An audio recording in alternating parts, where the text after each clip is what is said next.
Regresa o Urfest cunha segunda edición programada para o 21 de outubro no recinto de Espourense. Cun cartel estelar e aínda por completar, esta nova edición inclúe a recoñecidas bandas e artistas como Sued, o inimitable Baxter Dury, Kula Shaker, que fusiona o rock co misticismo hindú, o galego Grande Amore e Melenas. O festival, desde o seu debut o ano pasado, destacou por manterse fiel a un estilo distintivo e unha dedicación inquebrantable a ofrecer unha experiencia inesquecible para todos os asistentes.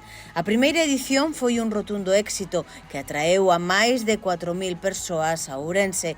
O festival aposta por un estilo musical que mestura o mellor do rock alternativo, o indie e a diversidade de estilos para chegarse a un público diverso e interxeracional. Na súa segunda edición, comprométese a seguir esta tradición en colaboración coa Xunta de Galicia, o Xacobeo e a Deputación de Ourense.